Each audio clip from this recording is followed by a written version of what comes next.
جیسے ہی انسان کو قبر میں ڈالا جاتا ہے تو دو فرشتے آتے ہیں. نبی صلی اللہ علیہ وسلم نے ان کے بارے میں بتایا کہ ان کی صفت یہ بیان کی کہ سیاہ رنگ کے ہوں گے اور نیلی ان کی آنکھیں ہوں گی اور خوفناک دہشت ناک وہ فرشتے ہوں گے, اور وہ آ کر انسان کو اٹھائیں گے. ایک کو منکر کہا جاتا ہے اور ایک کو نکیر, اور اس کو بٹھائیں گے اور اس سے سوال کریں گے من ربک ما دینک من نبیک. اللہ صلی اللہ علیہ وسلم ایک دفعہ دو قبروں کے پاس سے گزرے تو آپ نے فرمایا کہ انہما ليعذبان, ان دونوں کو عذاب دیا جا رہا ہے. ان کو کسی ایسے گناہ کی وجہ سے عذاب نہیں ہو رہا کہ جس سے بچنا ان کے لیے بڑا مشکل ہو. ان میں سے ایک شخص فساد مچانے کے لیے, تعلقات کو بگاڑ پیدا کرنے کی غرض سے ایک کی بات دوسرے تک پہنچاتا تھا. دوسرا شخص یہ کرتا تھا کہ پیشاب کے چینٹوں سے نہیں بچتا تھا. یعنی ان دونوں کاموں سے بچنا آسان تھا, لیکن یہ نہیں بچے تو ان کو اس وجہ سے عذاب ہو رہا ہے قبر کا. قیامت قائم نہیں ہوگی یہاں تک کہ تم اس سے پہلے 10 نشانیاں دیکھ لو.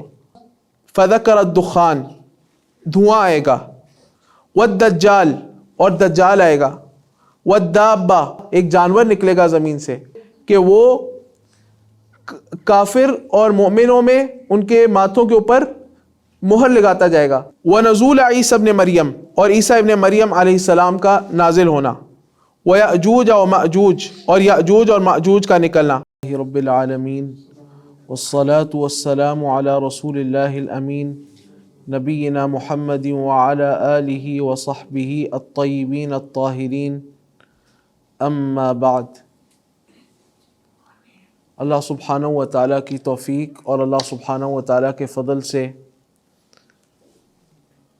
اللہ تعالیٰ نے ہمیں موقع دیا ہے کہ ہم اللہ سبحانہ و تعالیٰ کے دین کے متعلق سیکھنے کے لیے اور اللہ سبحانہ و تعالیٰ کا دین کے علم کو حاصل کرنے کے لیے آج اس مبارک محفل میں جمع ہوئے ہیں. سلسلہ ہم نے آغاز کیا ہے اللہ سبحانہ و تعالیٰ کی توفیق سے. اس کا عنوان ہے ہیئر آفٹر سیریز, یعنی کہ آخرت اور آخرت کے مراحل کا بیان ہوگا اس میں. اللہ سبحانہ و تعالیٰ نے قرآن کریم میں آخرت کا متعدد جگہوں پہ ذکر کیا ہے اور لوگوں کو اس بات سے ڈرایا ہے کہ اس سے غافل نہ ہو. اسی وجہ سے اہل ایمان کا یہ طریقہ رہا ہے کہ وہ گاہے بگاہے آخرت کی فکر کے لیے اور آخرت کو یاد کرنے کے لیے ایسی محافل کا انعقاد کرتے ہیں جس میں وہ بیٹھتے ہیں اور آپس میں اس پہ مذاکرہ کرتے ہیں, اس موضوع پر گفتگو کرتے ہیں.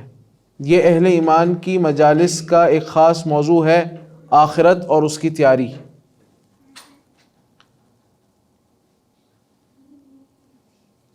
تو انشاءاللہ آج جس موضوع پر ہم بات کریں گے وہ ہے ایمان بالیوم الآخرہ, آخرت پر ایمان. اور اس موضوع کے متعلق میں کل 10 باتیں آپ کے سامنے رکھنا چاہتا ہوں. پہلی چیز وہ یہ ہے کہ ایمان بالیوم الآخرہ, آخرت پر ایمان, یہ دین اسلام کے بنیادی ارکان میں سے ہے. ایمان کے جو 6 ارکان ہیں ان میں سے ایک رکن الایمان بالیوم الآخر ہے. اللہ سبحانہ و تعالیٰ نے اس کی اہمیت, آخرت پر ایمان لانے کی اہمیت کو متعدد جگہوں پر بیان کیا ہے. جیسے کہ اللہ سبحانہ و تعالیٰ نے سورۃ البقرہ کے شروع میں جب ان لوگوں کی صفات کا تذکرہ کیا جو کہ ہدایت یافتہ ہیں اور جن کو کامیابی ملے گی, تو اللہ سبحانہ و تعالیٰ نے وہاں ان کے خاص صفت یہ بیان کی کہ وَبِالْآخِرَةِ هُمْ يُوقِنُونَ, کہ آخرت پر یہ یقین رکھتے ہیں, آخرت پر یقین رکھتے ہیں. اسی طرح اللہ سبحانہ و تعالیٰ نے جہاں ایمانیات کا تذکرہ کیا وہاں فرمایا کہ وَلَكِنَّ الْبِرَّ مَنْ آمَنَ بِاللَّهِ وَالْيَوْمِ الْآخِرِ وَالْمَلَائِكَةِ وَالْكِتَابِ وَالنَّبِيِّينَ کہ نیکی اس شخص کی ہے جو اللہ پر اور یوم آخرت پر، فرشتوں پر، کتابوں پر اور اللہ کے پیغمبروں پر ایمان لاتا ہے، اس شخص کی نیکی ہے۔ یعنی اللہ سبحانہ و تعالیٰ کے ہاں نیکی اس شخص کی قابل قبول ہے۔ تو ایمان جو ہے اس کی اہمیت اللہ سبحانہ و تعالیٰ نے قرآن کریم میں متعدد جگہ بیان کیا، ایمان بالیوم الآخر کی۔ اور ایک مقام پہ اللہ تعالیٰ نے فرمایا کہ وَمَن يَكْفُرْ بِاللَّهِ وَمَلَائِكَتِهِ وَكُتُبِهِ وَرُسُلِهِ وَالْيَوْمِ الْآخِرِ فَقَدْ ضَلَّ ضَلَالًا بَعِيدًا، جس نے کفر کیا اللہ کے ساتھ اور یوم آخرت کے ساتھ اور اس کی کتابوں کے ساتھ اور اس کی نبیوں کے ساتھ، تو وہ دور کی گمراہی میں جا پڑا۔ تو اسی طرح جبریل علیہ السلام جب وہ نبی صلی اللہ علیہ وسلم کے پاس تشریف لائے انسانی شکل میں، لمبی حدیث جبریل کے نام سے مشہور ہے، تو انہوں نے نبی صلی اللہ علیہ وسلم سے سوال پوچھا تھا کہ مل ایمان، ایمان کیا ہے؟ تو رسول اللہ صلی اللہ علیہ وسلم نے اس کا جواب یہ فرمایا تھا کہ ان تؤمن باللہ وملائکتہ وکتبہ ورسلہ والیوم الآخر وان تؤمن بالقدر خیرہ وشرہ، کہ ایمان یہ ہے کہ تم اللہ پر، اس کے فرشتوں پر، اس کے کتابوں پر، اس کے رسولوں پر اور آخرت کے دن پر ایمان لاؤ، اور تم اچھی اور بری تقدیر پر ایمان لاؤ۔ تو آخرت پر جو ایمان ہے، یہ ایمان یعنی دین اسلام کے جو ایمان کے جو ارکان ہیں اس کا ایک عظیم رکن ہے، اور آخرت کا انکار یہ کفر ہے۔ اور اگر آخرت کو کوئی شخص نہیں مانتا اور بقیہ چیزوں پر ایمان رکھتا ہے تو ایسا انسان بھی کفر کا مرتکب ہے، کیونکہ اس کے بغیر نہ اسلام ہے نہ ایمان ہے۔ یہ اسلام کا رکن ہے، ایمان کا رکن ہے، دین کی اساس ہے، الایمان بالیوم الآخر، آخرت کے دن پر ایمان لانا۔ دوسری چیز جو میں آپ کے سامنے رکھنا چاہتا ہوں وہ یہ ہے کہ یہ ایسا عقیدہ نہیں ہے آخرت پر ایمان کا جو صرف نبی صلی اللہ علیہ وسلم لے کر آئے ہیں، بلکہ گزشتہ جتنے بھی انبیاء علیہ السلام ہیں، آدم علیہ السلام سے لے کر آخری نبی تک، سب کے سب نے ایمان بالیوم الآخرت کی طرف لوگوں کو دعوت دی ہے۔ جیسا کہ قرآن کریم میں ایک مقام میں ایسا ہے، جیسے کہ سورہ زمر میں ہے، اللہ تعالیٰ نے فرمایا کہ وَسِيقَ الَّذِينَ كَفَرُوا إِلَى جَهَنَّمَ زُمَرًا، جو کافر لوگ ہیں ان کو جہنم کی طرف لے کر جایا جائے گا، حَتَّى إِذَا جَاءُوهَا فُتِحَتْ أَبْوَابُهَا، یہاں تک کہ وہ جب جہنم کے پاس آ جائیں گے، فُتِحَتْ أَبْوَابُهَا، تو جہنم کے دروازے کھولے جائیں گے، وَقَالَ لَهُمْ خَزَنَتُهَا، اور جو جہنم کے داروغے ہیں، حفاظتی فرشتے ہیں جو وہاں پر پہرا دے رہے ہیں، وہ ان کو ڈانٹیں گے اور ان سے سوال کریں گے، أَلَمْ يَأْتِكُمْ رُسُلٌ مِّنْكُمْ، کیا تمہارے پاس رسول نہیں آئے تھے؟ کیا تمہارے پاس رسول نہیں آئے تھے؟ يَتْلُونَ عَلَيْكُمْ آيَاتِ رَبِّكُمْ، جو تم پر تمہارے رب کی آیات پڑھتے تھے۔ اور ایک اہم جو ہمارا محل استشہاد ہے وہ یہاں پہ وہ یہ فرمائیں گے وَيُنذِرُونَكُمْ لِقَاءَ يَوْمِكُمْ هَذَا، اور وہ انبیاء اور رسول جو تمہیں ڈراتے تھے اس دن کی ملاقات سے، اس دن سے جو تمہیں ڈراتے تھے، کیا تمہارے پاس ایسے لوگ نہیں آئے تھے، ایسے رسول نہیں آئے تھے؟ تو وہ کہیں گے کیوں نہیں آئے تھے؟ تو پھر آگے اللہ تعالیٰ نے فرمایا کہ قالوا بلا ولكن حقت کلمۃ العذاب علی الکافرین، اس وقت وہ اعتراف تو کریں گے لیکن اب اعتراف کرنے کا کوئی فائدہ نہیں ہے، اللہ کا عذاب اب کافروں کے لیے ثابت ہو چکا ہے، کافروں کو ملے گا ہی ملے گا، والعیاذ باللہ من ذالک۔ تو یہ جو دعوت ہے جو آخرت سے ڈرانا ہے، یہ کل انبیاء علیہ السلام نے دی ہے، آدم علیہ السلام سے لے کر آخری نبی تک سب نے دعوت دی ہے۔ جیسے اللہ تعالیٰ نے ایک اور مقام پہ فرمایا، اللہ تعالیٰ نے فرمایا کہ بل تؤثرون الحیات الدنیا، اے انسانوں تمہارا مسئلہ یہ ہے کہ تم دنیا کی زندگی کو آخرت پر ترجیح دیتے ہو. والآخرۃ خیر وابقیٰ، اور آخرت وہ بہت بہتر ہے اور باقی رہنے والی ہے، یعنی ہمیشگی ہے، وہاں پر فنا نہیں ہونے والی، اختتام نہیں ہونے والی، دائمی ہے.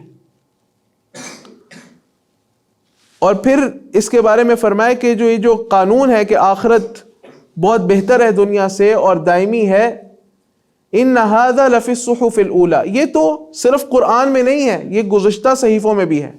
صحف ابراہیم و موسیٰ، ابراہیم اور موسیٰ علیہ السلام کے صحیفوں میں بھی یہی بات تھی کہ آخرت کو دنیا پر ترجیح دو، دنیا کو آخرت پر ترجیح نہ دو. تیسرا نکتہ اور تیسری اہم بات جو میں آپ سے کرنا چاہتا ہوں وہ یہ ہے کہ اللہ سبحانہ و تعالیٰ نے قیامت کے بہت سے نام اور بہت سے القابات ذکر فرمائے ہیں قرآن کریم میں. اگر آپ قرآن کریم کا مطالعہ کریں، اس کی قراءت کریں، تو اللہ سبحانہ و تعالیٰ نے آخرت کے بہت سے نام ذکر کیے ہیں. ایسا کیوں ہے؟ جب کسی چیز کی عظمت زیادہ ہو اور اس کی شدت اور ہولناکی زیادہ ہو تو بعض دفعہ، یعنی عرب کے ہاں یہ اسلوب ہے عموماً کہ جب کسی چیز کی اہمیت اور عظمت زیادہ ہو تو اس کے متعدد نام ہوتے ہیں. مثلا شیر کے ہی آپ کو کئی 100 نام مل جائیں گے عربی کتابوں میں، عربی لغت کی کتابوں میں. تلوار کے آپ کو بہت سارے نام مل جائیں گے. تو یہ عرب کا ایک عام اسلوب ہے. اسی اسلوب پر قرآن بھی اترا ہے.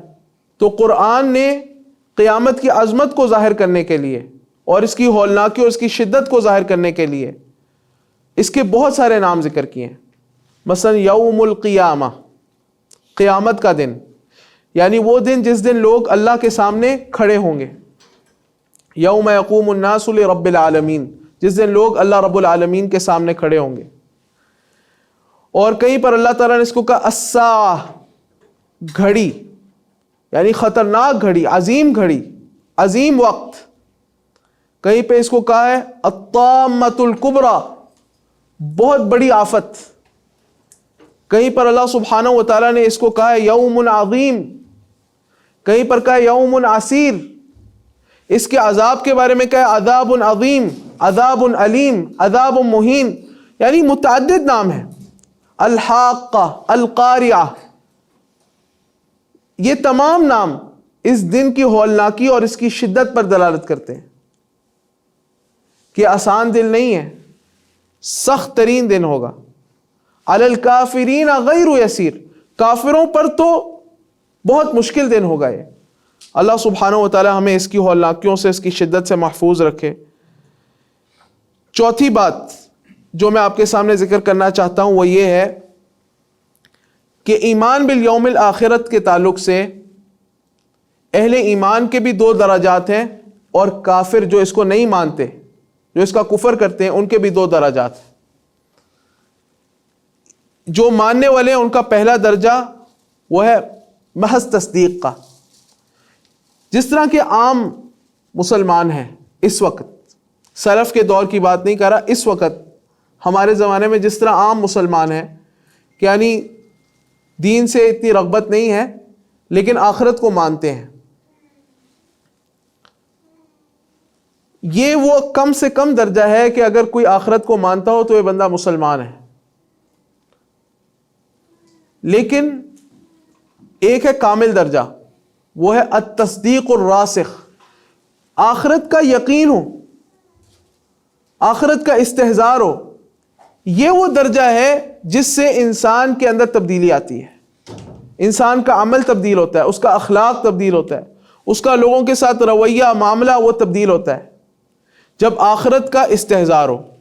اور جتنے بھی عقائد ہیں، علماء ذکر کرتے ہیں کہ اسلام کے جتنے بھی عقائد ہیں ان میں سے وہ عقیدہ جو انسان کی زندگی کو تبدیل کرنے والا عقیدہ ہے وہ آخرت کا عقیدہ ہے. یہ وہ عقیدہ ہے جو اصل میں عمل کا پھل دیتا ہے، عمل کا ثمرہ دیتا ہے، اس سے عمل پھوٹتا ہے. اس لیے جو ہماری مجالس ہیں یہ مجالس الایمان ہے، آخرت کا تذکرہ ہو، یہ ایمان کی تر و تازگی کا سبب ہے۔ اس کے نتیجے میں، آخرت کا تذکرہ کرنے کے نتیجے میں اللہ سبحانہ و تعالیٰ کا خوف پیدا ہوتا ہے اور انسان اس کے ملاقات کے لیے تیاری کرتا ہے۔ من احب لقاء اللہ یحب اللہ لقاءہ، نبی صلی اللہ علیہ وسلم نے فرمایا جو اللہ سے ملاقات کو پسند کرتا ہے اللہ بھی اس سے ملاقات کو پسند کرتا ہے۔ ومن کرہ لقاء اللہ کرہ اللہ لقاءہ، جو اللہ تعالیٰ سے ملاقات کو ناپسند کرتا ہے تو اللہ تعالیٰ کو بھی اس سے ملاقات کا کوئی شوق نہیں ہے، اللہ بھی اس کی ملاقات کو ناپسند کرتا ہے۔ والعیاذ باللہ من ذالک۔ اسی طرح وہ لوگ جو کہ کفر کرتے ہیں، آخرت کو نہیں مانتے، ان کے بھی اس میں دو درجات ہیں۔ ایک درجہ تو وہ ہے جو کہ صریح کفر کرتے ہیں، یعنی انکار کر دیتے ہیں کہ ہم آخرت کو نہیں مانتے، جیسے مشرکین مکہ تھے اور ملحدین ہیں۔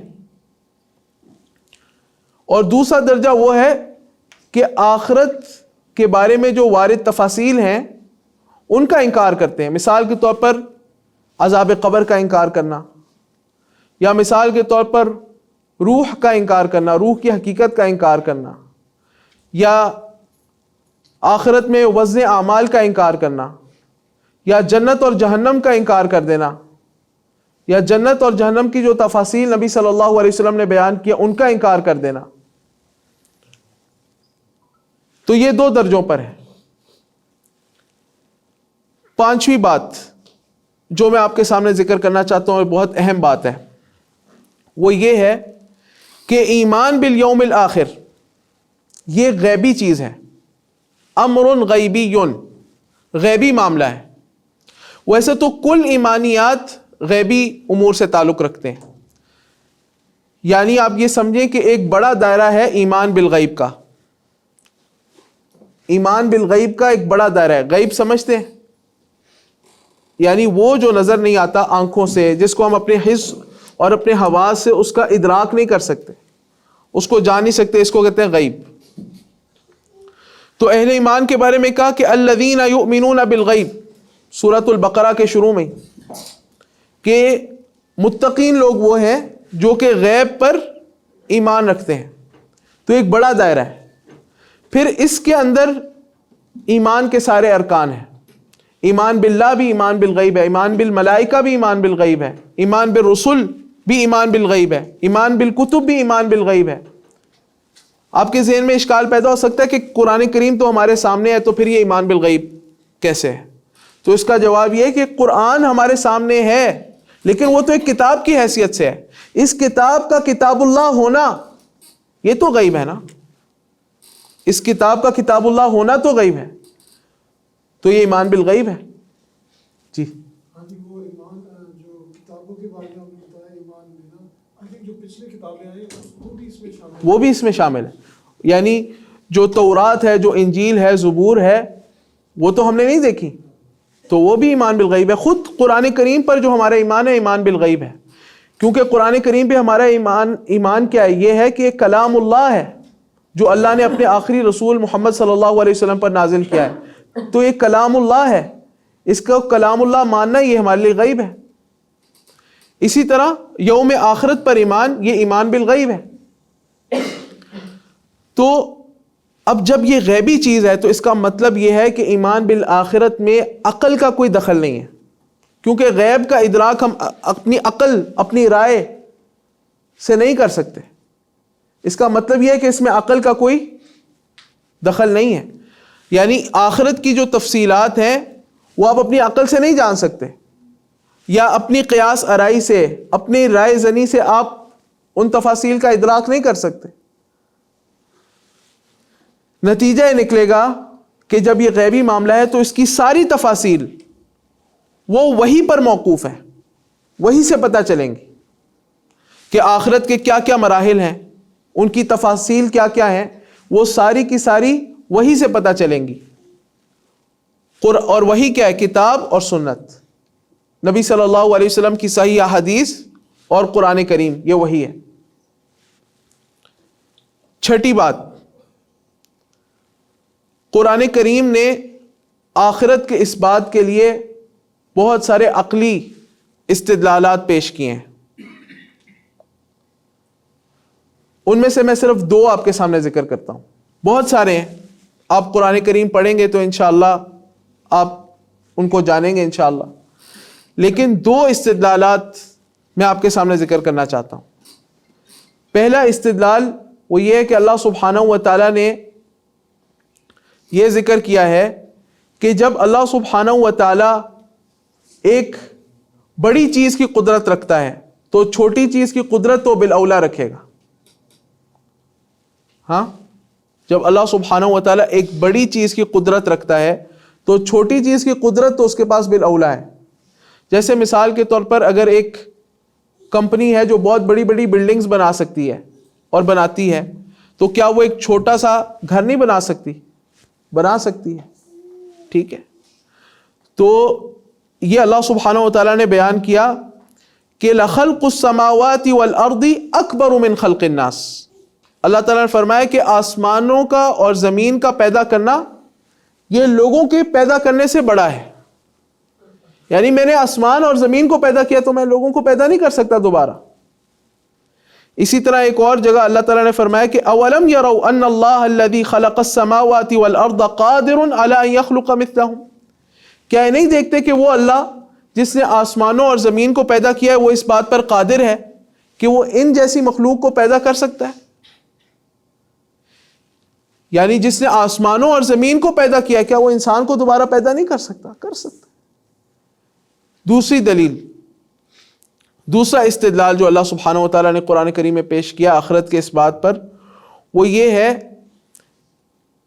کہ اللہ سبحانہ و تعالیٰ نے ابتدا کو دلیل بنایا ہے دوبارہ لوٹانے پر. یعنی میں جس نے ایجاد کیا, جس نے پہلی مرتبہ بنایا ہے, کیا وہ دوبارہ نہیں بنا سکتا؟ مثلا اللہ تعالیٰ نے قرآن کریم میں فرمایا کہ وَهُوَ الَّذِي يَبْدَأُ الْخَلْقَ ثُمَّ يُعِيدُهُ وَهُوَ أَهْوَنُ عَلَيْهِ, کہ اللہ وہ ہے جس نے مخلوق کی ابتدا کی, ثُمَّ يُعِيدُهُ پھر وہ اس کو دوبارہ لوٹائے گا, وَهُوَ أَهْوَنُ عَلَيْهِ, اور یہ جو دوبارہ لوٹانا ہے, جو اعادہ ہے, جو دوبارہ لوٹانا ہے, یہ اس پر زیادہ آسان ہے. یعنی پہلی دفعہ کسی چیز کا بنانا مشکل ہوتا ہے یا دوبارہ اس کا بنانا, دوسری مرتبہ اس کا بنانا؟ عقل کہتی ہے کہ پہلی دفعہ مرتبہ بنانا مشکل ہے, دوسری مرتبہ تو آسان ہے. تو اللہ سبحانہ و تعالیٰ نے اس دلیل کو پیش کیا ہے کہ جب میں نے پہلی مرتبہ بنایا تو کیا میں دوسری دفعہ نہیں بنا سکتا؟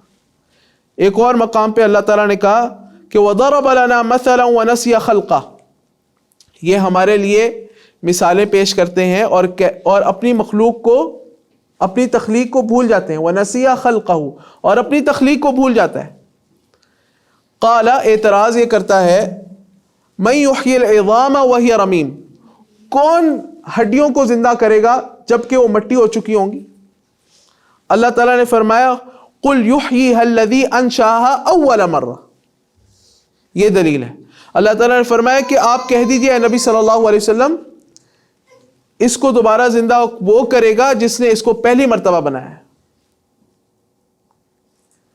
تو قرآن کریم نے بہت سارے عقلی دلائل پیش کیے ہیں قیامت کے اس بات پر, قیامت کے قائم ہونے پر. 7ویں چیز جو میں آپ کے سامنے ذکر کرنا چاہتا ہوں وہ ہے الغفلۃ من یوم القیامہ. ہماری جو بے عملی ہے اور جو سستی ہے اللہ سبحانہ و تعالیٰ کے دین کے معاملے میں, اس کا ایک سب سے بڑا سبب یہ ہے کہ قیامت سے غافل ہونا. اللہ تعالیٰ نے فرمایا اقترب للناس حسابهم وهم فی غفلۃ معرضون, لوگوں کا حساب قریب آ گیا ہے.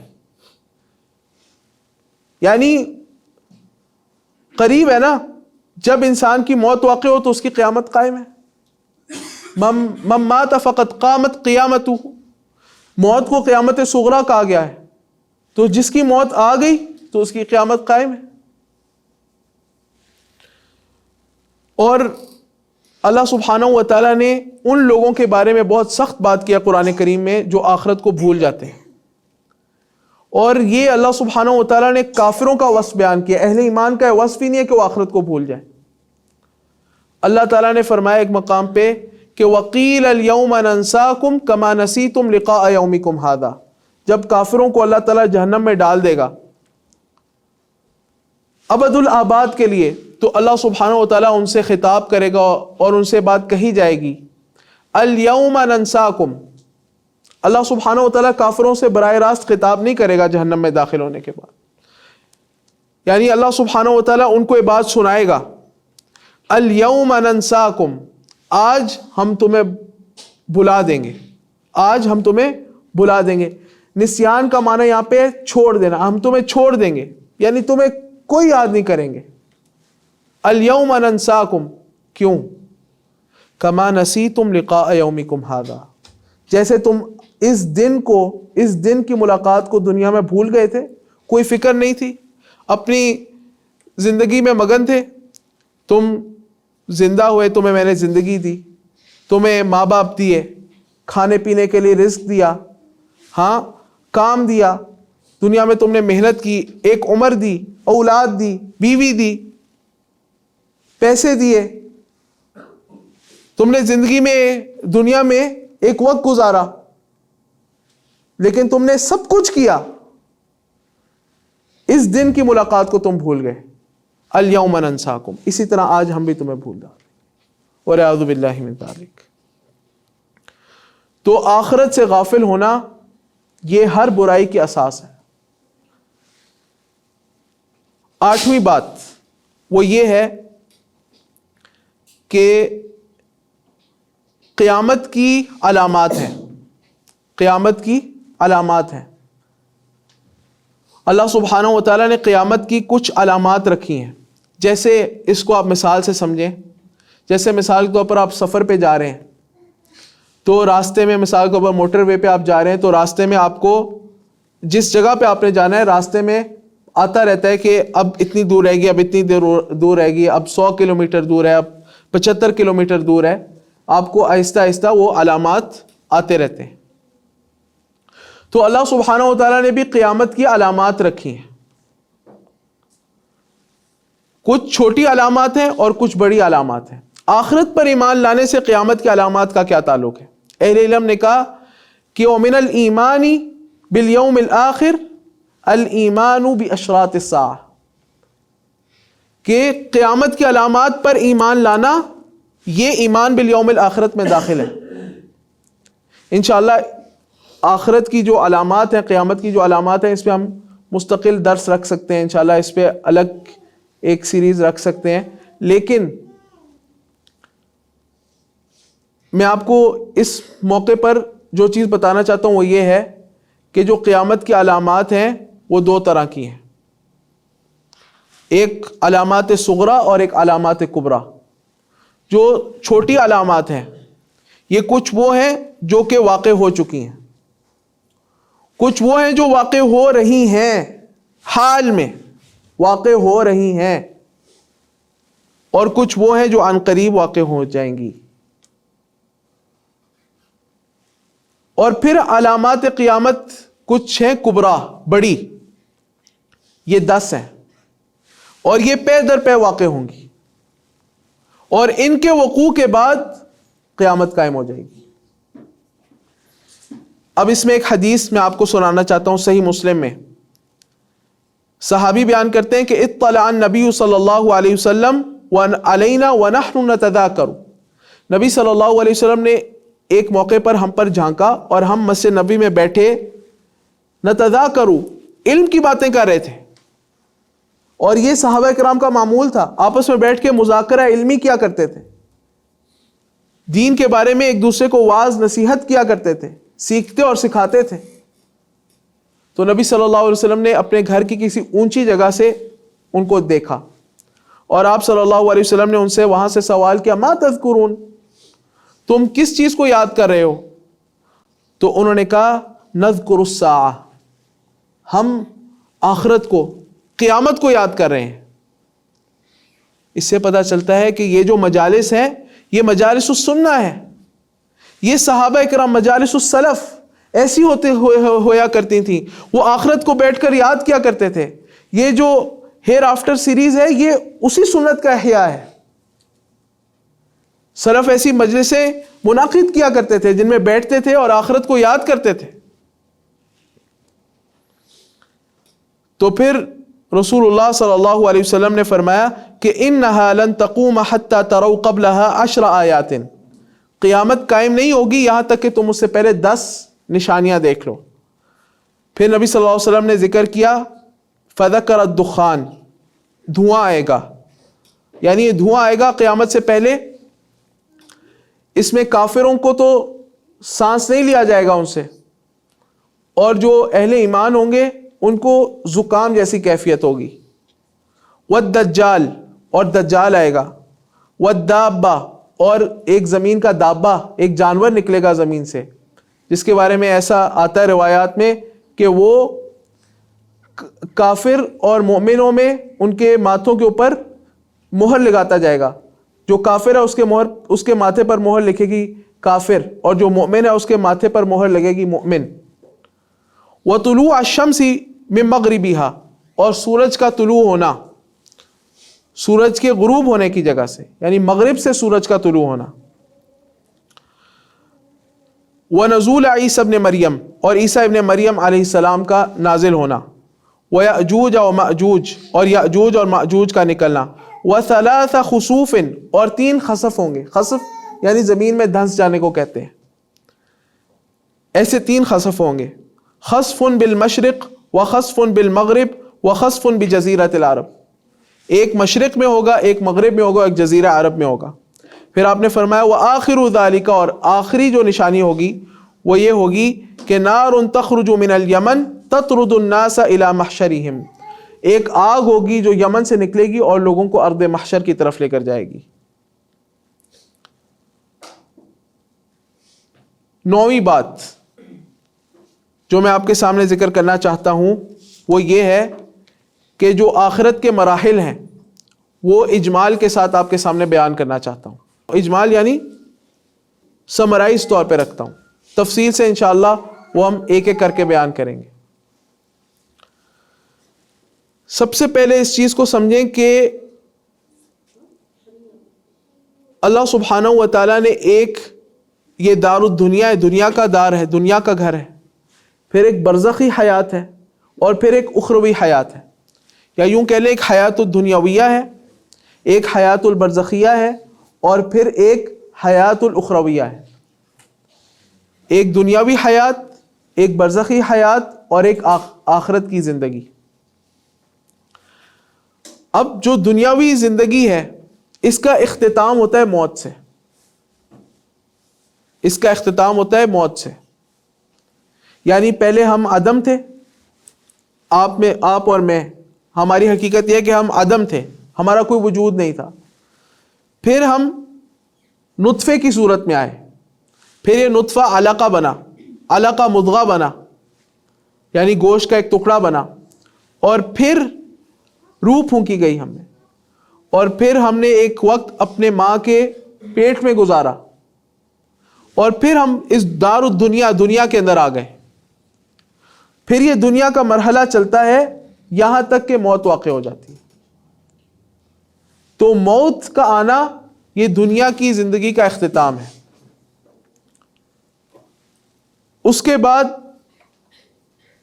موت کے بعد اب جو زندگی ہے انسان کی وہ برزخی زندگی ہے. آگے جو بھی مراحل ہیں وہ برزخی مراحل ہے، یہاں تک کہ آخرت آ جائے، یعنی بعث بعد الموت، جب لوگوں کو قبر سے اٹھایا جانا ہے وہ وقت آ جائے. اچھا، تو سب سے پہلے ہم ابتدا کر رہے ہیں الحیات البرزخیہ کا. موت کے بعد کیا ہوتا ہے؟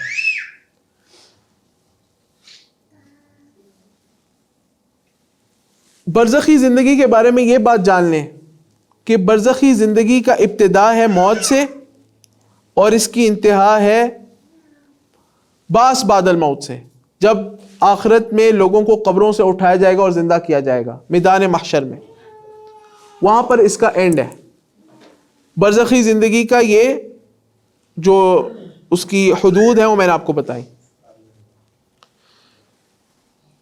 اب اس برزخی زندگی میں 3 چیزیں ہیں جو ایمان بالیوم الآخرت میں داخل ہے. 3 چیزیں. پہلی چیز ہے فتنۃ القبر، دوسری چیز ہے نعیم القبر وعذابہ، اور تیسری چیز ہے النفخ فی الصور. اب میں ان تینوں کا آپ کو بتاتا ہوں. پہلی چیز ہے فتنۃ القبر، قبر کا فتنہ، یعنی قبر میں امتحان لیا جائے گا. جیسے ہی انسان کو قبر میں ڈالا جاتا ہے تو 2 فرشتے آتے ہیں. نبی صلی اللہ علیہ وسلم نے ان کے بارے میں بتایا کہ ان کی صفت یہ بیان کی کہ سیاہ رنگ کے ہوں گے اور نیلی ان کی آنکھیں ہوں گی، اور خوفناک دہشت ناک وہ فرشتے ہوں گے، اور وہ آ کر انسان کو اٹھائیں گے. ایک کو منکر کہا جاتا ہے اور ایک کو نکیر، اور اس کو بٹھائیں گے اور اس سے سوال کریں گے من ربک ما دینک من نبیک، تمہارا رب کون ہے، تمہارا دین کیا ہے، تمہارے نبی کون تھے. یہ اس کو کہا گیا فتنۃ القبر. یہ قبر کا فتنہ ہے. فتنہ کا معنی ہے یہاں پر امتحان. یہ قبر کا امتحان ہے. یہ مومن کا بھی ہوگا اور کافر کا بھی ہوگا، ہر ایک ہوگا، مومن کا، کافر کا، منافق کا، نیک آدمی کا، گناہگار آدمی کا، سب کا ہوگا. اور یہ جو سوال ہے من ربک ما نبیک من نبیک ما دینک، یہ کوئی معمولی نہیں ہے کہ جس کے جواب کا رٹا لگا لیا تو اس کا جواب دے سکتے ہیں. نہیں، اس کا جواب یعنی برزخی زندگی ہے نا، دنیا کی زندگی پر آپ اس کو قیاس نہ کریں. اس کا جواب آپ کے عمل کی صورت میں ہوگا، یعنی جس طرح آپ نے عمل کیا اسی طرح آپ جواب دے سکیں گے. یعنی مومن آدمی اپنے ایمان کی وجہ سے اس کا جواب دے سکتا ہے، اور کافر آدمی اپنے کفر کی وجہ سے اس کا جواب نہیں دے سکے گا.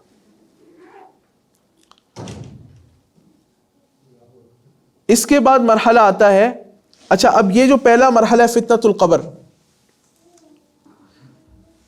اس سے پتہ چل جائے گا کہ اس آدمی کا مستقر کہاں ہونے والا ہے، جنت میں ہونے والا ہے، جہنم میں ہونے والا ہے. یہاں سے آپ کی آخرت کی زندگی کے اندر سعادت ملنی ہے یا بدبختی ملنی ہے، آپ جنتی ہوں گے یا جہنمی ہوں گے. اس مرحلے سے یہ بات واضح ہو جائے گی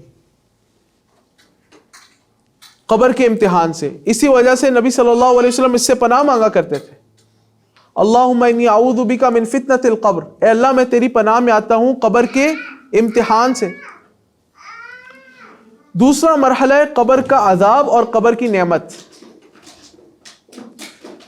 قبر میں عذاب ہوگا، قبر کا عذاب برحق ہے. رسول اللہ صلی اللہ علیہ وسلم ایک دفعہ 2 قبروں کے پاس سے گزرے تو آپ نے فرمایا کہ انہما ليعذبان، ان دونوں کو عذاب دیا جا رہا ہے. وما يعذبان بكبير، ان کو کسی ایسے گناہ کی وجہ سے عذاب نہیں ہو رہا کہ جس سے بچنا ان کے لیے بڑا مشکل ہو. ان میں سے ایک شخص وہ نمیمہ کرتا تھا، یعنی فساد مچانے کے لیے، تعلقات کو بگاڑ پیدا کرنے کی غرض سے ایک کی بات دوسرے تک پہنچاتا تھا. اور دوسرا کام کیا کرتا تھا کہ دوسرا شخص یہ کرتا تھا کہ پیشاب کے چینٹوں سے نہیں بچتا تھا. یعنی ان دونوں کاموں سے بچنا آسان تھا، لیکن یہ نہیں بچے تو ان کو اس وجہ سے عذاب ہو رہا ہے قبر کا. ایک حدیث میں آتا ہے رسول اللہ صلی اللہ علیہ وسلم نے فرمایا کہ اگر مجھے اس بات کا ڈر نہ ہو کہ تم اپنے مردوں کو قبرستان میں دفن کرنا چھوڑ دو گے تو میں اللہ تعالیٰ سے دعا کرتا کہ اللہ تعالیٰ تمہیں قبر کا عذاب سنوا دیتا. لیکن پھر ہونا کیا تھا، کسی نے لوگوں کو قبر میں دفن نہیں کرنا تھا، لوگوں نے ایسے ہی مردوں کو چھوڑ کے چلے جانا تھا. اسی طرح قبر کی نعمت بھی ہے. جب ایک مومن صحیح جواب دیتا ہے تو اللہ سبحانہ و تعالیٰ جنت کی طرف اس کی قبر میں ایک کھڑکی کھول دیتا ہے. اس کی جو قبر ہے وہ جنت کے باغوں میں سے ایک باغ بن جاتی. اسی طرح تیسری چیز جس کا تعلق ایمان بالیوم الآخرت سے اور جو برزخ میں جو چیز پیش آنی ہے وہ کیا ہے، النفخ فی الصور، سور میں پھونکا جانا. جو سور میں پھونکا جانا ہے یہ 2 طرح ہیں. ایک ہے نفخۃ البعث اور ایک ہے نفخۃ الصاعق. یعنی 2 نفخے ہیں. نفخ کہتے ہیں پھونکنے کو، 2 نفخے ہیں. ایک نفخہ ہے جو ایک دفعہ سور میں پھونکا جائے گا، وہ تب ہوگا جب اللہ سبحانہ و تعالیٰ اسرافیل علیہ السلام کو حکم دیں گے کہ وہ سور میں پھونکے، تو جو کوئی دنیا میں ہوگا اس کی موت واقع ہو جائے گی. اس کو کہا جاتا ہے نفخۃ الصاعق. اللہ سبحانہ و تعالیٰ نے اس کا ذکر کیا قرآن کریم میں کہ وَنُفِخَ فِي الصُّورِ فَصَعِقَ مَنْ فِي السَّمَاوَاتِ وَمَنْ فِي الْأَرْضِ، کہ سور میں پھونکا جائے گا یہاں تک کہ اس کی وجہ سے کیا ہوگا کہ زمین و آسمان میں جو کوئی بھی ہے وہ بے ہوش ہو جائے گا اور اس کی موت واقع ہو جائے گی. یہ پہلا نفخہ ہے. یہاں پہ برزخی حیات جو ہے وہ شروع، یعنی یہ برزخی حیات کے اندر ہوگا، اور جو دوسرا نفخہ ہے وہاں پہ برزخی حیات اینڈ ہو جائے گی، مکمل ہو جائے گی. وہ ہے نفخۃ البعث، جس کا قرآن کریم میں ذکر ہے کہ ثم نفخ اخرى.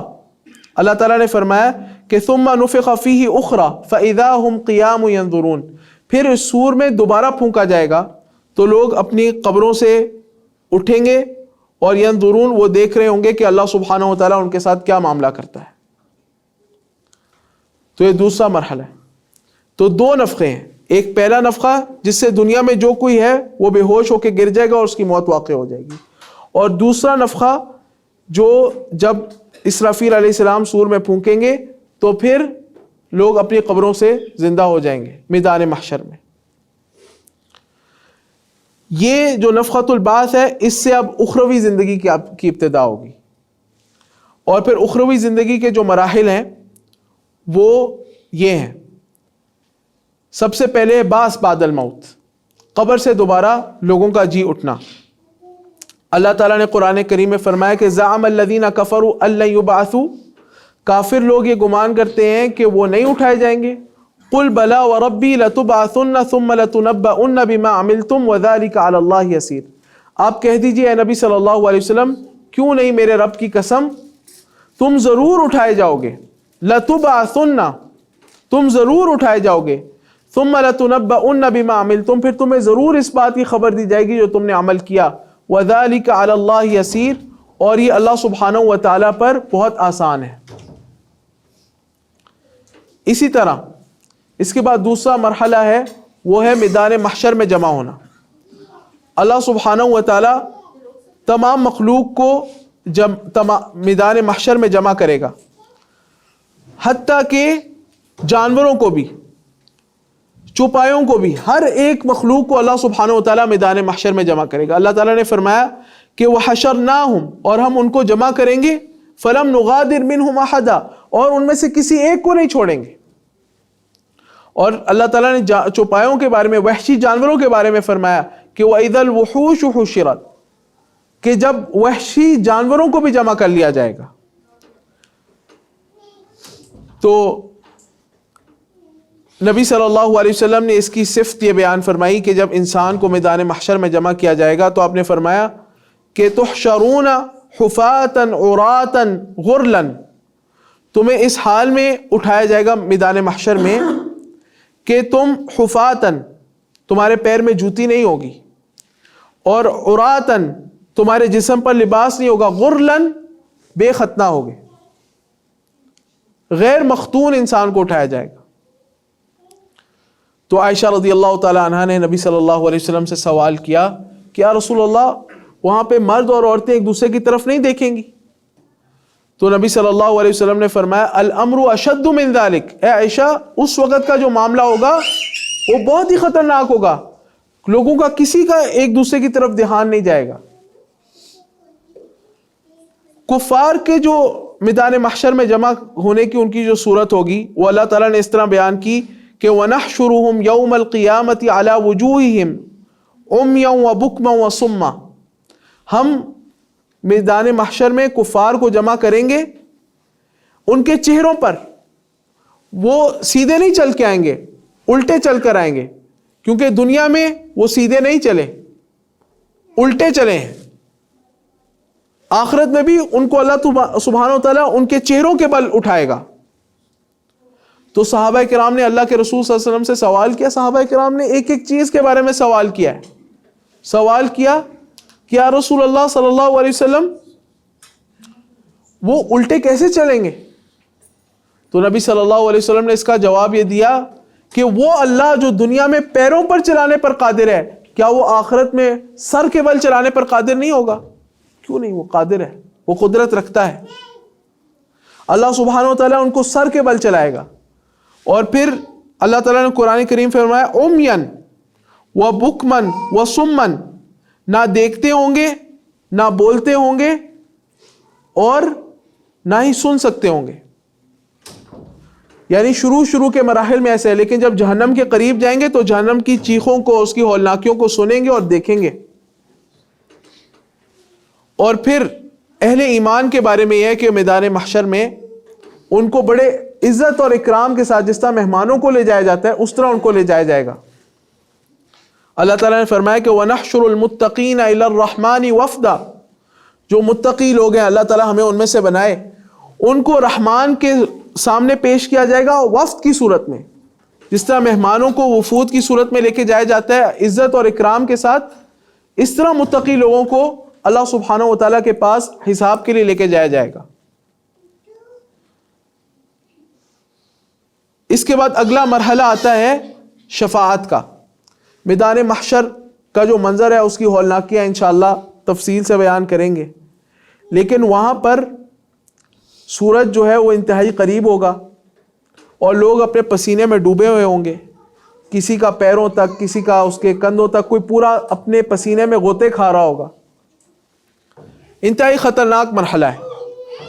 تو اس وقت اب لوگ چاہیں گے کہ حساب نہیں شروع ہو رہا ہوگا، تو لوگ انبیاء علیہ السلام کے پاس جائیں گے، سب سے پہلے آدم علیہ السلام کے پاس۔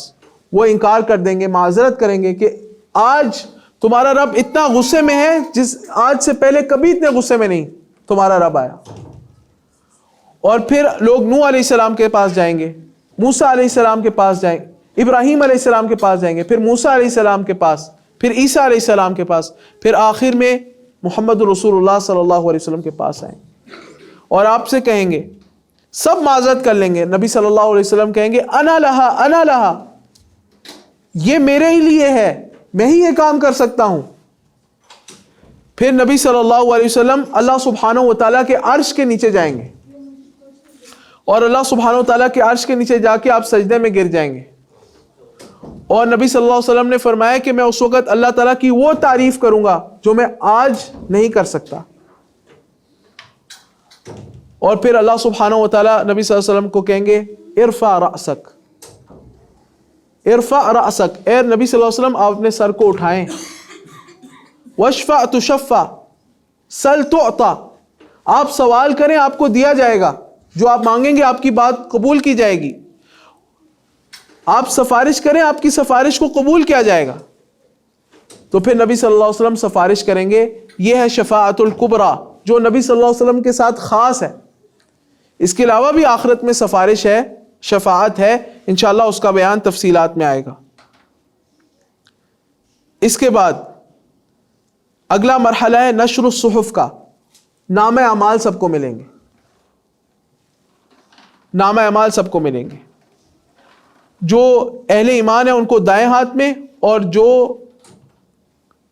کافر ہیں ان کو بائیں ہاتھ میں پیٹھ کے پیچھے سے دیے جائیں گے۔ اللہ تعالیٰ نے قرآن کریم میں اس کا نقشہ کھینچا ہے۔ اللہ تعالیٰ نے فرمایا کہ فَأَمَّا مَنْ أُوتِيَ كِتَابَهُ بِيَمِينِهِ فَيَقُولُ هَاؤُمُ اقْرَءُوا كِتَابِيَهْ، جس کو اس کے دائیں ہاتھ میں نامہ اعمال پیش کیا جائے گا تو وہ کہے گا لوگوں کو آؤ میرا نامہ اعمال پڑھو، میری نیکیاں دیکھو، انی ظننت انی ملاق حسابیہ، میرے نامہ اعمال میں نیکیاں اس لیے ہیں کیونکہ مجھے انی ظننت انی ملاق حسابیہ ہے، یہ ایمان بالیوم الآخرت کی اہمیت پر دلالت کرنے والی آیت ہے، کیونکہ مجھے یقین تھا کہ میں ایک دن اپنے حساب کو ملنے والا ہوں، مجھے میرا حساب ہو کر رہے گا، میں اس دن کی تیاری کر رہا تھا، اس لیے میں نیکیاں کرتا تھا۔ فَهُوَ فِي عِيشَةٍ رَاضِيَةٍ، یہ جنت میں داخل ہوگا اور عیش اور رضا کی جو زندگی ہے وہ اس کو ملے گی۔ فی جنت عالیہ، بلند جنتوں میں اس کو داخل کیا جائے گا۔ قطوفها دانیہ، جس کے خوشے جو ہیں وہ نیچے ہوں گے، قریب ہوں گے، یعنی آرام سے بیٹھ کے یہ درخت سے پھل توڑ لے گا۔ کلو واشربو ہنیئا بما اسلفتم فی الایام الخالیہ، اس کو کہا جائے گا کھاؤ اور پیو بما اسلفتم فی الایام الخالیہ، ان اعمال کے نتیجے میں جو تم گزشتہ دنوں میں کرتے رہے ہو، دنیا میں کرتے رہے ہو۔ اور کافر شخص، اس کے بارے میں فرمایا کہ وَأَمَّا مَنْ أُوتِيَ كِتَابَهُ بِشِمَالِهِ، جس کو اس کا نامہ اعمال اس کے بائیں ہاتھ میں دیا جائے گا، فَيَقُولُ يَا لَيْتَنِي لَمْ أُوتَ كِتَابِيَهْ، وہ کہے گا ہائے کاش مجھے میرا نامہ اعمال دیا ہی نہ جاتا، وَلَمْ أَدْرِ مَا حِسَابِيَهْ، اور مجھے نہ پتہ چلتا کہ میرا حساب ہے، یعنی میں اس حساب کے موقع کو نہ پاتا۔ اور کہے گا یا لیتہا کانت القاضیہ، ہائے کاش جو میری موت تھی وہی میری زندگی کا اختتام ہوتی، اس کے بعد دوبارہ جی اٹھانا ہوتا۔ ما اغنا عنی مالیہ، میرا مال، میرا روپیہ پیسہ میرے آج کچھ کام نہیں آیا۔ ہلک عنی سلطانیہ، میرا جو عہدہ تھا اس نے مجھے ہلاک کر دیا ہے۔ ہلک عنی سلطانیہ، اور کہا جائے گا خذوہ فغلوہ، اللہ تعالیٰ کہے گا اس کو پکڑ لو اور فغلوہ، اس کو توق ڈالو، ثم الجحیم صلوہ، پھر اس کو جہنم میں لٹکا دو، جہنم میں اس کو ڈال دو، ثم فی سلسلۃ ذرعها 70 ذراعا فاسلکوہ، پھر ایسی زنجیر میں جو 70 ہاتھ لمبی ہو، اور فرشتوں کے ہاتھ کے مطابق 70 ہاتھ لمبی ہو، اس میں اس کو پرو دو، اس کے جسم کے اندر سے وہ زنجیریں باندھ کے اس کو جگڑ دو، وَلَعُوذُ بِاللَّهِ مِن ذَلِكَ۔ اس کے بعد اگلا مرحلہ ہے حساب کا۔ اللہ سبحانہ و تعالی خود میدان محشر میں تشریف لائے گا۔ اللہ تعالیٰ نے قرآن کریم میں فرمایا وَجَاءَ رَبُّكَ وَالْمَلَكُ صَفًّا صَفًّا، اور تمہارا رب میدان محشر میں تشریف لے آئے گا۔ وَالْمَلَكُ صَفًّا صَفًّا، اور فرشتے صف بنا کر کھڑے ہوں گے۔ وَجِيءَ يَوْمَئِذٍ بِجَهَنَّمَ، اور جہنم بھی اس دن لے آئی جائے گی، اور جہنم چیخ رہی ہوگی، اور اس کو فرشتے کھینچ کر لا رہے ہوں گے، وَلِعَوْذُ بِاللَّهِ مِن ذَلِكَ۔ اس وقت اللہ سبحانہ و تعالی حساب شروع کرے گا، انشاءاللہ اس کی تفصیل آگے تفصیل سے بیان کریں گے، لیکن اس حساب کے متعلق اللہ تعالیٰ نے قرآن کریم میں فرمایا نا کہ جس کو اس کے دائیں ہاتھ میں نامہ اعمال دیا جائے گا فَسَوْفَ يُحَاسَبُ حِسَابًا يَسِيرًا، اس کا آسان حساب لیا جائے گا۔ اور نبی صلی اللہ علیہ وسلم بھی دعا کیا کرتے تھے اللہم حاسبنی حسابا یسیرا، اے اللہ میرا آسان حساب لیں۔ تو عائشہ رضی اللہ تعالی عنہا نے نبی صلی اللہ علیہ وسلم سے پوچھا کہ یا رسول اللہ آسان حساب کیا ہوگا؟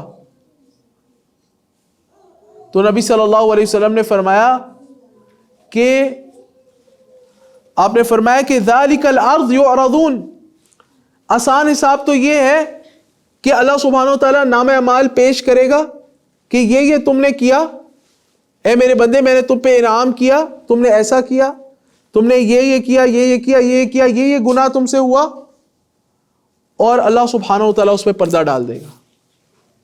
من ستر مسلما فی الدنیا سترہ اللہ فی الدنیا والآخرہ، جو ایک مسلمان پر دنیا میں پردہ ڈالتا ہے اللہ سبحانہ و تعالیٰ آخرت میں اور دنیا میں بھی اللہ سبحانہ و تعالیٰ اس پر پردہ ڈال، اللہ سبحانہ و تعالیٰ اس پہ پردہ ڈال دے گا، اور اللہ تعالیٰ کہے گا میں نے دنیا میں بھی تمہیں بخشا تھا، آج بھی میں تمہیں دنیا میں بھی میں تمہارے اعمال پہ پردہ ڈالا تھا، آج بھی میں تمہارے اعمال پہ پردہ ڈال رہا ہوں، اور اللہ سبحانہ و تعالیٰ اس کو بخش دے گا۔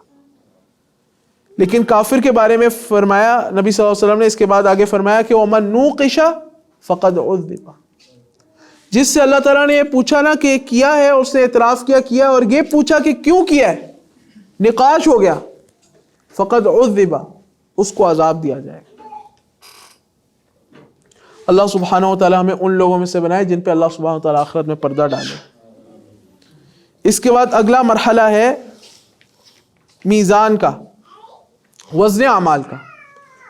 میزان آئے گا، اس میں اعمال کا وزن ہوگا، قیام حجت کے لیے اعمال کا وزن ہوگا، اور اس میزان کے دو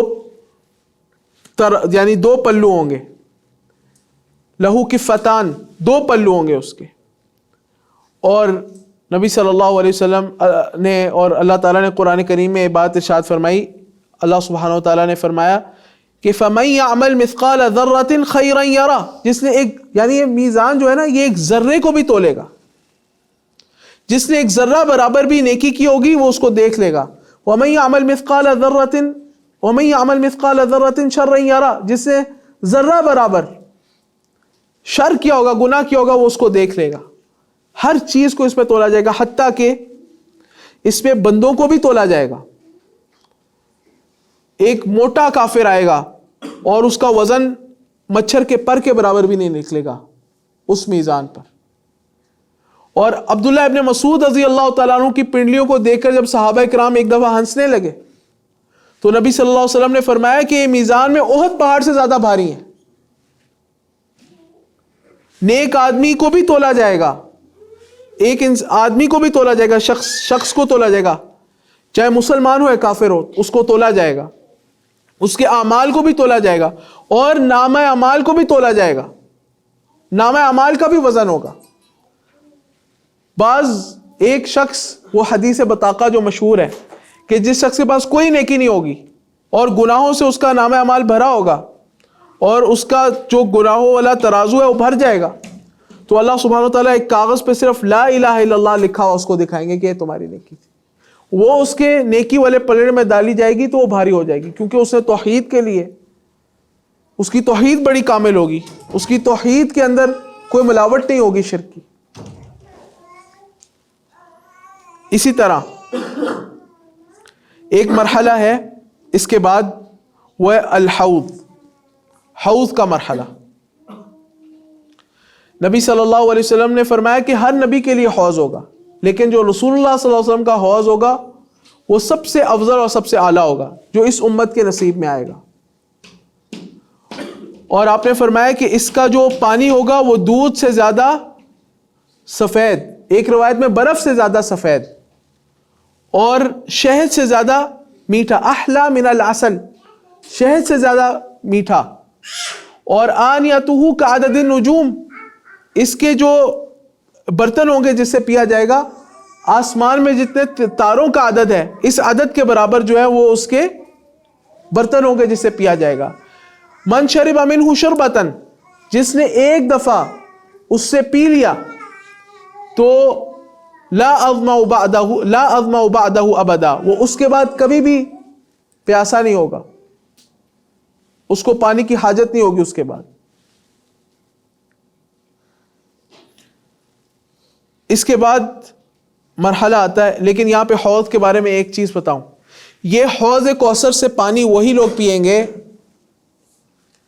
یہ خاص ہے ان لوگوں کے لیے جو کہ بدعات سے بچتے تھے، جو کہ سنت پر عمل کرنے والے تھے. حدیث میں آتا ہے کہ نبی صلی اللہ علیہ وسلم کچھ لوگوں کو پہچانیں گے کہ میری امت کے لوگ ہیں، آپ ان کو حوض سے پانی دینا چاہیں گے، کیونکہ وضو کے آثار سے نبی صلی اللہ علیہ وسلم اس وقت اپنی امتیوں کو پہچانیں گے. اس کی تفصیل انشاءاللہ ہم بعد میں ذکر کریں گے. تو فرشتے روک دیں گے ان لوگوں کو، آنے نہیں دیں گے. آپ کہیں گے میری امت کے لوگ ہیں، میں ان کو جانتا ہوں. تو نبی صلی اللہ علیہ وسلم کو کہیں گے کہ انک لا تدری ما احدثوا بعدک، اے نبی صلی اللہ علیہ وسلم آپ نہیں جانتے کہ آپ کے بعد انہوں نے دین میں کیسی کیسی بدعات کو ایجاد کیا. تو احداث فی الدین، جو دین میں بدعات کا ایجاد کرنا ہے، یہ حوض کوثر سے محرومی کا سبب، آپ اس سے پانی نہیں پی سکیں. اس کے بعد مرحلہ ہے صراط کا، پل صراط. لیکن صراط سے پہلے اندھیرا چھا جائے گا، کوئی نہیں وہاں سے گزر سکے گا، پورا اندھیرا ہوگا مکمل. تو ہر ایک کو روشنی ملے گی اپنے ایمان کے بقدر. حدیث میں ہے کہ کسی کو پہاڑ جتنی روشنی ملے گی، کسی کے پاس اتنی روشنی ہوگی، بس اتنی روشنی ہوگی کسی کے پاس کہ جتنی پیر میں انگوٹھا ہے، بس ہلکی سی روشنی ہوگی. اور کچھ کی روشنی ایسی ہوگی کبھی جلتی ہوگی کبھی بجھتی ہوگی. اسی روشنی میں اگلا سفر جو صراط کا ہے وہ طے کرنا ہے. اور یہ صراط جو پل صراط ہے یہ علی متن جہنم، جہنم کے اوپر اللہ سبحانہ وتعالیٰ نے اس کو نصب کیا ہے، اور تلوار سے زیادہ تیز ہے، اور اس کے اوپر جو ہے وہ کچھ کانٹے ہیں. نبی صلی اللہ علیہ وسلم نے فرمایا کہ وہ زخمی کریں گے جو اس پہ سے گزر رہا ہوگا اس کو زخمی کریں گے. تو پل صراط کو عبور کرنے سے پہلے جو منافقین ہیں ان کا ایک مرحلہ ہے، انشاءاللہ وہ تفصیل میں بیان کریں گے. جو اہل ایمان ہیں وہ پل صراط کو پار کریں گے، لیکن اس میں ان کی تفصیل ہے. پہلی تفصیل یہ ہے کہ کچھ پار کریں گے اور کچھ گر جائیں گے، کچھ جہنم میں گریں گے، کیونکہ اہل ایمان بھی بعض جہنم میں جائیں گے اور پھر اپنا عذاب بھگت کے وہ جنت میں واپس آئیں گے. لیکن جو پار کریں گے وہ دو قسموں کے ہوں گے، کچھ زخمی ہو کے پار کریں گے، کچھ بغیر زخمی ہو کے پار کریں گے. اور جو بغیر زخمی ہو کر پار کریں گے پھر ان کی آگے قسمیں ہیں. کچھ ایسے پار کریں گے بجلی کی تیزی سے، کچھ آنکھ جھپکنے کے برابر، اور کچھ گھوڑے جس طرح جتنی تیزی سے گھوڑا دوڑتا ہے اس طرح، اور کچھ تیز دوڑنے والے کی رفتار سے، کچھ پیدل چلنے والے کی رفتار سے، اور کچھ گھسٹ کے، اور کچھ گر کے اور پھر اٹھ کے، پھر گر کے پھر اٹھ کے، اس طرح پار کریں گے. اللہ سبحانہ وتعالی ہمیں ان لوگوں میں سے بنائے جو کہ بجلی کی تیزی سے اس کو پار کریں گے. اور پھر اس کے بعد جو لوگ پل صراط کو پار کر لیں گے اب انہوں نے جنت میں جانا ہے، اور جو اس سے گر جائیں گے وہ جہنم میں گر گئے. اب پل صراط پر اس کو پار جب کر لیا تو پھر آگے ایک اور پل ہے، اس کو کہا جاتا ہے قنطرہ.